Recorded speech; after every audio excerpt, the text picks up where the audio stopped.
L'hôpital de district des Eka, récemment promu en hôpital régional annexe, est un établissement de santé qui s'engage à répondre aux besoins de la population locale. Avec un nouveau directeur à sa tête, l'hôpital traverse une phase de transformation visant à améliorer la qualité des soins avec des services tels que le laboratoire, la maternité et bien d'autres. L'hôpital des Eka se porte moyennement bien. Depuis que je suis là, depuis le 30 juin, nous avons un service de soins et urgences, nous avons un service de pédiatrie, de chirurgie générale, nous avons un service de maternité, un service de médecine interne. Bon, évidemment, il y a aussi un service post-mortem. Tous ces services sont fonctionnels. Les femmes enceintes sont au cœur de cette dynamique, soulignant un intérêt croissant pour le service de maternité, notamment grâce à l'introduction du chèque santé. Cependant, l'hôpital fait face à un problème de sous-effectif du personnel. Actuellement, nous avons 40 personnels en gros.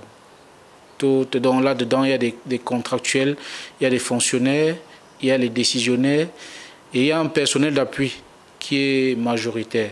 C'est-à-dire que le personnel d'appui est majoritaire, mais c'est un des problèmes réels que nous avons ici, c'est leur régularisation. L'hôpital est également doté de 2 groupes relais pour assurer son bon fonctionnement en cas de coupure d'électricité. Plusieurs réformes sont mises en place par la nouvelle direction pour faciliter l'accès aux soins pour la population. L'hôpital régional annexe n'est pas là pour tordre le cou, bien au contraire. Et pour la petite histoire, en moins de 2 mois, nous avons essayé de faire quelques réformes au niveau des prix des offres de services. En pharmacie, nous avons baissé les prix, c'est une réalité. Les frais mortuaires, on a baissé également. En regardant vers l'avenir, le directeur évoque des projets ambitieux pour renforcer la capacité de l'hôpital. C'est un grand projet, c'est-à-dire qui va dans des équipements, qui va dans les infrastructures, tout jusqu'aux ressources humaines. Donc, nous allons soumettre le projet à notre hiérarchie.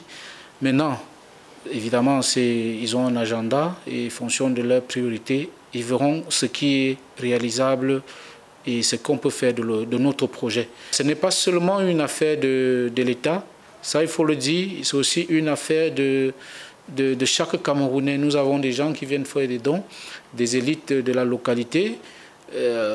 L'hôpital s'y doit beaucoup, pour le dire à ces élites, d'après ce qu'on m'aurait dit. Ces efforts visent à faire de l'hôpital régional annexe des Eka un modèle de soins de santé. Avec des initiatives innovantes et un engagement fort, l'établissement aspire à devenir un acteur clé de la santé dans la région.